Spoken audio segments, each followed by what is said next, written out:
बिस्मिल्लाहिर्रहमानिर्रहीम। दावत व तबलीग में 4 महीने चिल्ला या 3 दिन या साल लगाना, इसको बिदअत कहा जाता है। कुछ लोग एतराज़ करते हैं कि ये बिदअत है। आज हम उसी टॉपिक पर बात करेंगे कि भाई वाकई ये अमल बिदअत है या नहीं। तो सबसे पहली बात तो ये कि हम ये देखें कि भाई बिदअत कहते किसे हैं। बिदअत कहते हैं हर उस अमल को जिसकी असल, जिसका सबूत कुरान और हदीस से ना हो। ऐसे ही हुज़ूर सल्लल्लाहु अलैहि वसल्लम और सहाबा किराम रिज़वानुल्लाहि तआला अलैहिम अजमईन के ज़माने में या ताबईन और तबे ताबईन के ज़माने में उसके जवाज़ पर कोई दलील मौजूद ना हो, उसको सवाब समझ करके करना ये बिदअत कहलाता है, या सवाब समझ करके छोड़ना ये बिदअत कहलाता है। ठीक।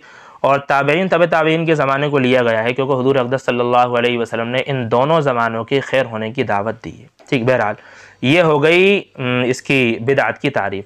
अब हम आते हैं असल बात पर कि दावत व तबलीग में चिल्ला या 4 महीने लगाना ये बिदअत है या नहीं।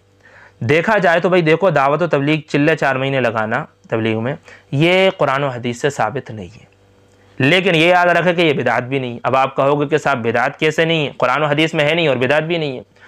तो इसको समझें थोड़ा।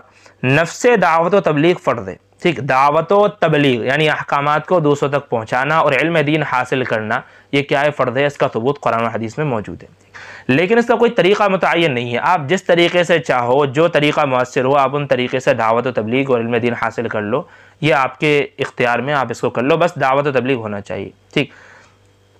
जैसे मदारिस में, ठीक, 8 साल या 10 साल में आलिम बनाया जाना, ये कुरान और हदीस से कहीं भी साबित नहीं है। ठीक। लेकिन उसको हम बिदअत भी नहीं कहते, कभी वसवसा भी जहन में नहीं आता कि ये बिदअत है। ठीक। जबकि कुरान और हदीस से इसका सबूत नहीं है। ठीक।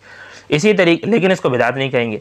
इसी तरीके से खानकाह में चिल्ला कशी करना, वहाँ पर अल्लाह वालों की सोहबत में रह करके वक्त मुस्तकिल गुजारना, ठीक है ना, 40 दिन के लिए वक्त गुजारना वहाँ पर, और मुजाहिदे करना अलग तरह के, तो ये भी कुरान और हदीस से कहीं साबित नहीं है। लेकिन चूँकि दावत तबलीग का एक शोबा है और दावत तबलीग हो रही है, इस वजह से उसको भी बिदअत हम नहीं कहेंगे।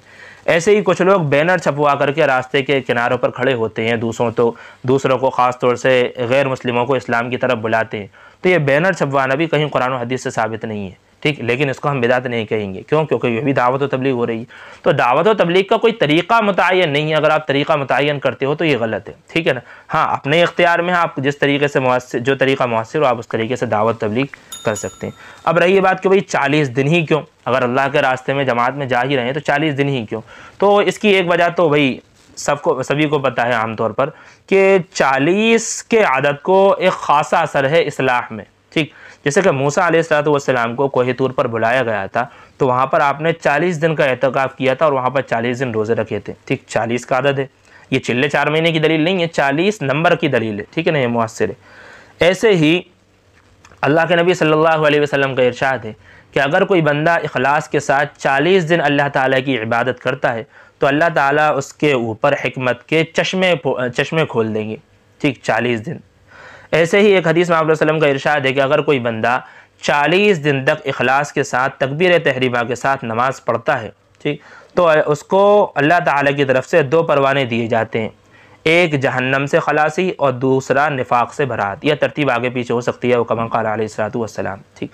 दूसरी वजह यह है कि इसमें तरतीब कायम रहती है।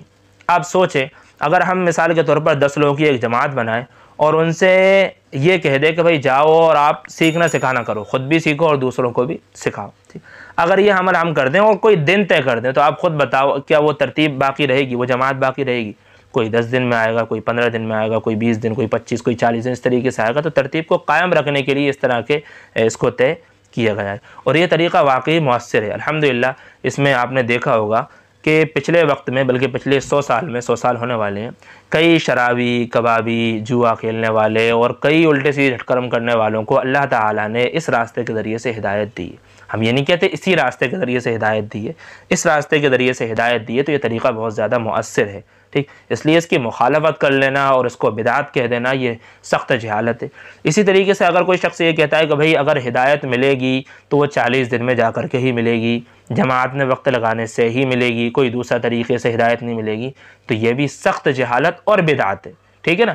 इसको वाजिब और फ़र्द करार देना ये बिदअत है। वैसे अगर आप वाजिब और फ़र्द करार ना दो, सुन्नत करार ना दो और अल्लाह के रास्ते में जाकर के दावत तबलीग करो, इल्म दीन हासिल करो, सीखो, सिखाओ, तो ये कोई बिदअत नहीं है और ना ही ये कोई गुमराही है, ना ही कोई जहालत है। और अजीब बात तो ये है कि इसको बिदात वो लोग कहते हैं जिनका ओढ़ना बिछोना ही बिदात है। अब पता नहीं क्यों कहते हैं। अल्लाह ताला उन सबको हिदायत दे और हमें भी हिदायत दे। इत्तिहाद से काम लें, जो तरीका मुअस्सिर उस तरीके से दावत तबलीग करें। अगर आपको ये अच्छा नहीं लग रहा तो आप एतराज़ भी मत करो और खामोश रहो।